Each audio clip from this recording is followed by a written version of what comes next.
Hey guys, welcome back to more malicious compliance Reddit stories. In this Ripe story, I created the product that made 45% of my company's revenue, but then my boss told me I was just an overpaid cook and fired me for asking for a raise. Weeks later, everything collapsed. Let's dive right into the video. The first one is titled, I can only work 29 hours a week but have full-time responsibilities? Okay boss, posted on r/maliciouscompliance. So I, 23 female, started a new job last summer as a part-time fellow with the possibility of going full-time. I was hired to replace someone who was full-time, so my responsibilities were much greater than the time that I was allotted to work, which was 29 hours a week. Basically, my bosses kept piling work on me, and since this was my first job out of college, I finished it but was basically working full-time for about a week and a half. I had flagged the issue with them and they told me to reflect the time on my timesheet. Fast forward to payday, my bosses are livid that I worked too much, saying I had to stay at exactly 29 hours to be a part-time employee.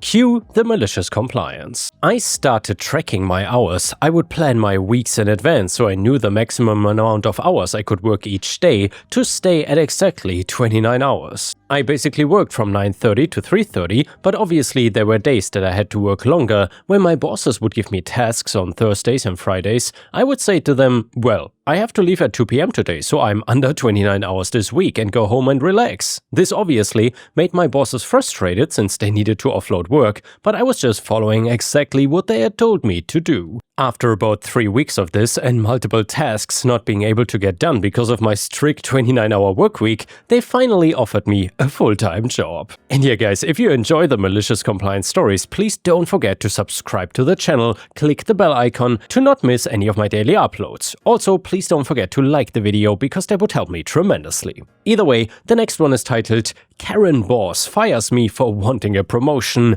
Big mistake. Also posted on r/maliciouscompliance. For context, this did not happen in the USA. I've been working in the food manufacturing industry for about 15 years. I'm a food scientist, which sounds fancy but mostly involves wearing a hairnet, staring at viscosity charts, and tasting things that sometimes tasted like salted cardboard until we get the formula right. For the last 7 years, I was the lead product developer for a company that specializes in artisanal sauces, marinades, and dressings.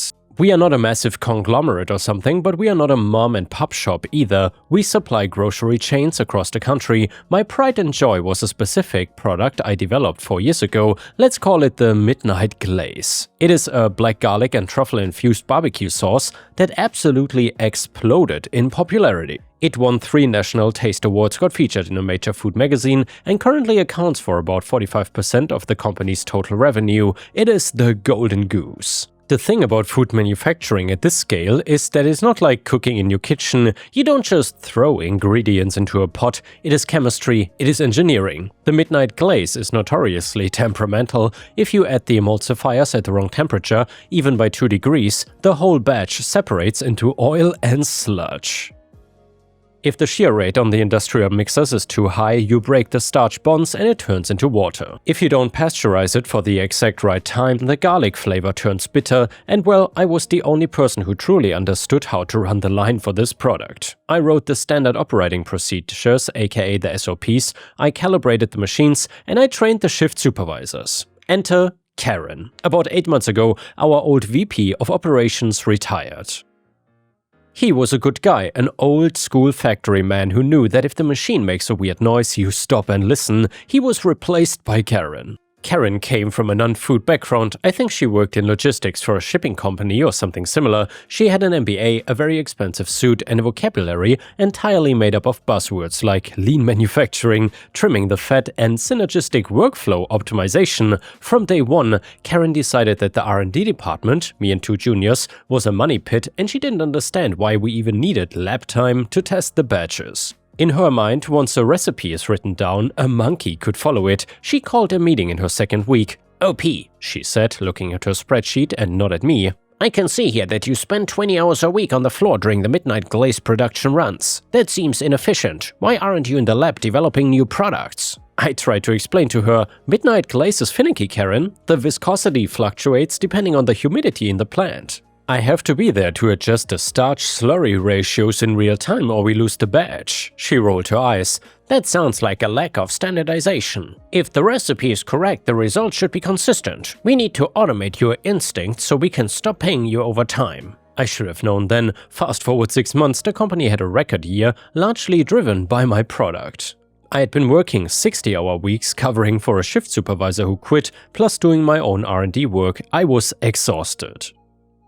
I scheduled a meeting with Karen to discuss my annual review. I had prepared a presentation showing the revenue growth from my products, the money I had saved the company by tweaking our preservative mix, and a proposal for a title change to Director of Innovation with a 20% pay raise. It was not a greedy ask. Like seriously, I was underpaid compared to the market rate, and I was literally carrying the company's flagship product on my back. I walked into her office. She did not even offer me a seat. She was typing furiously on her laptop. "Make it quick, OP. I have a call with the packaging vendor in 10 minutes. I laid out my case. I showed her the graphs. I pointed out that Midnight Glaze was legally my intellectual property, assignment to the company, but the process was something I maintained personally.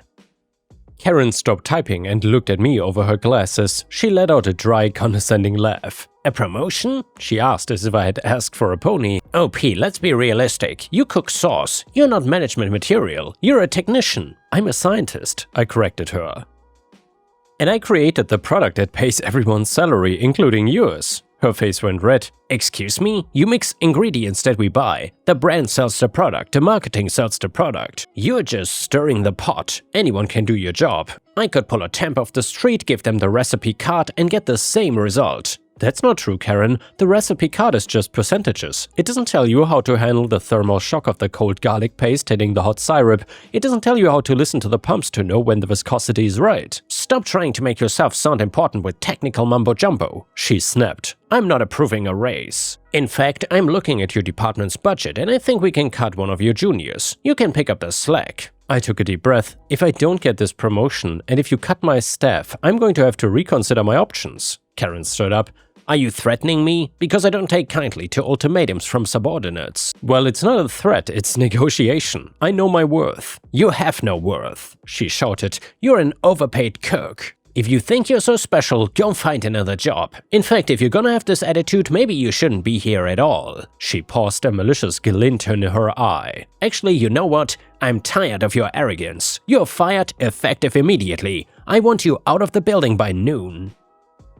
Frankly, I was stunned. "You're firing me? Who's gonna run the holiday production? We start the triple shifts next week." "We'll be fine," she scoffed. "Like I said, anyone can follow a recipe. Now get out. And OP, don't think about stealing anything. I want every company file, every document, every piece of data left on the server. If you take one piece of paper, I will sue you for theft of trade secrets." This is where the beautiful, sweet malicious compliance began. "Okay," I said, my voice eerily calm. "You want me to leave everything on the server? You want me to leave the official recipes?" "Everything," she demanded. "And I want you to delete any of your personal junk. I don't want your clutter on my drive. If it's not an official signed-off company document, delete it. I want a clean handover." "Understood," I said. "I will delete all non-official personal working files and leave only the finalized FDA-approved documentation." "Good. Now get out." I went back to my lab. I had 2 hours. Here's the thing about our documentation system. We had the official master files. These are the documents we send to the FDA and the quality auditors. They list the ingredients by weight and percentage. They list the critical control points for safety, however, they do not contain the art. These notes were technically personal drafts. I had tried to formalize them into the SOPs a year ago, but the previous management said it was just too much paperwork and just keep doing what you're doing. Karen, of course, had never approved time for documentation updates, so per her direct order to delete personal junk and clean up the drive, I dragged the OP's working notes folder to the recycling bin. The folder that contained the brain of the operation, I emptied the recycle bin. Then I went to the shared drive. I ensured the official master files were there. They were technically accurate. I mean, 500 kgs of tomato paste, 20 kgs of black garlic, 5 kgs of salt, and so on. But without the process, it's like giving someone the parts of a watch and telling them to tell time. I packed my personal belongings. I walked past Karen's office at 11:55 a.m. "All done," I said. "I left the official recipes, deleted all my personal drafts, just like you asked." "Good riddance." She didn't even look up. I walked out to the parking lot, felt the sun on my face, and realized I didn't have to worry about the viscosity of corn syrup anymore. It felt amazing. For the first week, things were quiet. I spent my time fixing up my garden and catching up on sleep. I updated my LinkedIn status to open to work. I heard through a friend that things were tense at the company. Woody texted me on Tuesday, "Dude, she put the shift supervisor in charge of the glaze. They ran a batch yesterday and it looks weird, too pale." I texted back, "Not my problem. Tell them to check the recipe." Woody replied, "They did. They followed the master file exactly. But it's not emulsifying right." And well, I knew exactly why. The master file says add oil and starch. It doesn't say that you have to create a slurry with the starch and cold water first, then shear the oil in slowly over 20 minutes. If you dump it all in, the oil floats. On Thursday, Woody texted again and said, "Disaster. They bottled 5,000 units of the Tuesday batch. They just exploded in the warehouse." I chuckled. By the second week, the silence from the company was broken. I got a notification on LinkedIn. Karen viewed my profile. Then I got an email from the HR department. "Dear OP, we have noticed some files seem to be missing from the shared drive regarding the production protocols for Midnight Glaze. Please advise where these are located." I replied, "Well, per Karen's strict instructions upon my termination, I deleted all personal working drafts and non-official documents to clean the server. All FDA-approved master files are in the shared folder."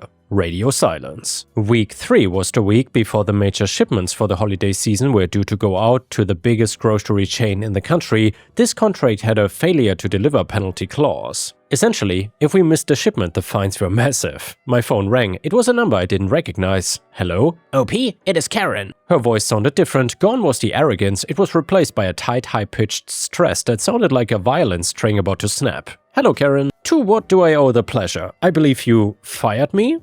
"Yes, well, look," she stammered. "We're having a slight technical hiccup on the glaze line. The texture is not holding. We've had to dump the last 4 batches. That's nearly $50,000 in raw materials." "Well, that sounds unfortunate," I said, pouring myself a cup of coffee. "Have you checked the recipe?" "Yes, we are following your recipe to the letter," she snapped, her old tone leaking through, "but it's coming out like soup. What did you change? Did you sabotage the file?" "Karen, be careful," I said, my voice dropping. "I left the master files untouched. I deleted my personal notes because, well, you ordered me to. You said, and I quote, 'Anyone can follow a recipe, so go follow it.'" There was a long silence on the other end. I could hear the background noise of the factory floor alarms beeping, people shouting. It sounded like chaos. "Okay," she said, her voice trembling. "I need those notes back. Can you email them?" "I cannot. They were deleted. I don't work there anymore. I don't have access." "Do you have a backup?" "Maybe, on my personal hard drive, but that's my personal property." "I need you to come in," she said, "just for a day, to get the line running. The grocery chain is threatening to cancel the contract if we don't ship by Friday." "I'm sorry, Karen, I'm busy." "Busy doing what? You're unemployed." "Busy not being yelled at by you. Good luck with the soup." I just hung up. 30 minutes later, the phone rang again. It was the owner of the company, the big boss, a man I hadn't spoken to in 2 years because he spent all his time on his yacht. "OP," he said. "What's going on? Karen tells me you sabotaged the line before you left." "Well, with all due respect, sir," I said, "Karen fired me for asking for a raise. She told me my job required 0 skill. She ordered me to delete my personal working files, and I complied with her demand. Now it turns out my job did require skill and those files were necessary. That sounds like a management failure, not sabotage." He sighed. "We are bleeding money, OP. We've lost a week of production. The warehouse is smelling like rotten garlic. What will it take to get you back?" "I don't want to come back," I said honestly. "I don't want to work for Karen." "Karen is under review," he said. "But right now, I need the Midnight Glaze fixed. Name your price." I thought about it. I really did not want the job back, not permanently, but I did want to twist the knife. "I will come in as an independent consultant," I said. "My rate is $500 per hour with a minimum retainer of 40 hours paid up front. And I want a written apology from Karen, signed stating that my role is critical and skilled labor." "That is extortion," the owner sputtered. "You were making $40 an hour before." "That was the employee price," I said pleasantly. "The emergency fix-it price is different. It is the cost of knowledge. Take it or leave it." "I'll call you back." He didn't call back. I assumed they tried to fix it by themselves. According to Woody, who was texting me play-by-play updates, they brought in a process consultant from an agency the next day. This guy usually worked with dairy, not acidic sauces, and Woody texted me at 2 p.m. on Wednesday. "Oh my god, they seized the pumps." The sauce turned into toffee inside the pipes. The main transfer pump just burned out its motor trying to push it. There's black smoke everywhere. The fire department is here. The factory was shut down, not just the glaze line, the whole plant, because of the smoke and the chemical alarms. My phone rang at 4 p.m. It was the owner again. He sounded defeated. "Send me the contract," he said. "We'll pay that $20,000 retainer, just please come and fix it." And the apology? Karen is writing it now. I drove to the plant the next morning. It was a scene of devastation. Karen was waiting in the lobby. She looked like she hadn't slept in 3 days. Her suit was wrinkled. I walked onto the floor. The maintenance chief, a guy named Wilbur, almost hugged me. "OP, thank God, this dairy guy told us to heat it up." I heard it. I said, "Okay, Wilbur, we need to dismantle the transfer lines on tank 3. Don't try to clean them, just replace the elbows, it'll be faster. Also get the spare pump from storage, the one with the high torque impeller." I turned to the production crew and said, "We are scraping the batch in tank 3, tank 4 is salvageable, I need 20 kilos of cold water and ice, we're going to shock it to stop the reaction." For the next 10 hours, I directed the symphony. I didn't touch a button myself, I just told them what to do. I pulled my personal notes from my backup hard drive, which I had brought with me, and printed out the real instructions. "See here," I showed the shift lead, "you have to ramp the mixer to 40 Hz, hold for 10 minutes, then drop to 20. If you stay at 40, you break the bonds." "Oh," the lead said, "the master file just says mix." Exactly. By Friday afternoon, we had the line running, the bottles coming off the capper were the perfect glossy black color, the viscosity was like silk. I opened one, dipped a tasting spoon in, and tasted it. Perfect, umami, sweet smoky. I walked up to the owner's office. Karen was there sitting in the corner. "It is fixed," I said. "We'll hit the shipment deadline, mostly. You lost about $150,000 in raw materials and downtime, plus the cost of the new pump, plus my fee.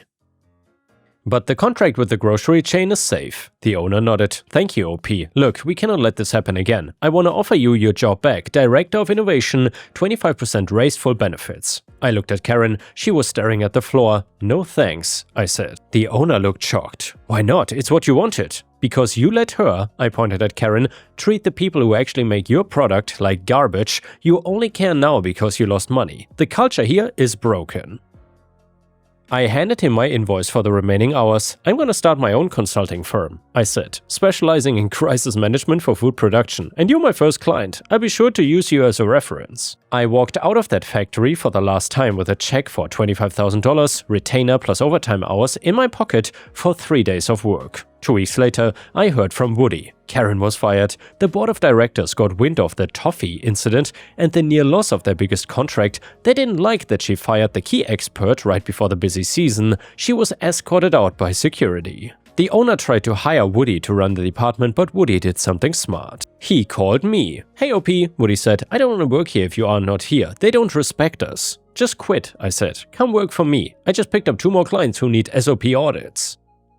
So Woody quit. The company scrambled. They eventually hired a new food scientist, but without my working notes, which I took with me when I finished the consulting gig because hey, I created them, they struggled for months. The quality of Midnight Glaze dipped. It was not that bad, but it wasn't award-winning anymore. They lost the exclusivity deal with the grocery chain the following year because sales dropped 15%. Meanwhile, I'm doing great, my consulting business is booming, I charge high rates and I work on my own schedule, and I never ever let anyone tell me that anyone can follow a recipe. And the next one is another fantastic malicious compliance story, which is titled Boss Demands Productivity. So my current job is a simple one and nice as it is work from home, receive work to file digitally, upload said documents and then repeat. The expected productivity, according to my boss, is laughably easy, achievable by myself. However, others on my team seem to be only able to complete what is expected. Keeping things vague because my company is large and I would prefer to vent safely. Anyways,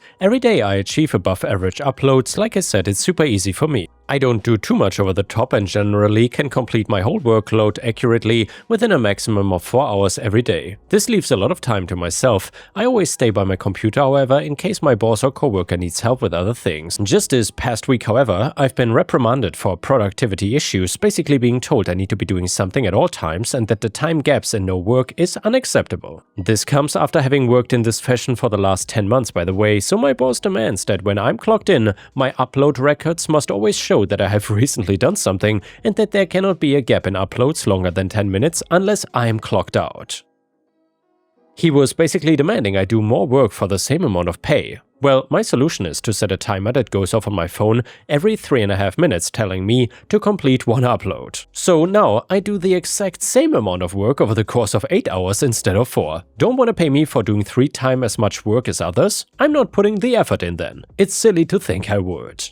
And the next one is a malicious compliance story, which is titled, I got rid of them, boss, just like you asked. So, short and simple one today, should not need a TLDR. This took place where I work at a funeral home. We had several sets of straps for our lowering device, the thing that slowly lowers a coffin into the ground, and orders came from one of the managers to get rid of all the sets we had as new ones were coming in. I tried to protest that new ones had arrived and were already in rotation, but was ignored. Gather up all the straps and get rid of them. Sir, yes sir. Initially, I was instructed to throw them out, but I asked to keep them instead. I was told that they had to leave the premises one way or the other. So I took them and gave them to a friend of mine for safekeeping. A month later, I have that same manager come up to me asking how many sets of straps we have. I reply with none. He asks about the new ones that had come in, and I inform him that they left the premises a month prior as per his instructions. He flies into a panic and is about to berate me for throwing them out when I tell him to relax. I can bring them back in. Bring them back in the next day, no harm, no foul. Certainly bruised that manager's ego a bit and made him think about what he says next time though. And yeah guys, thank you for watching, I will see you again tomorrow.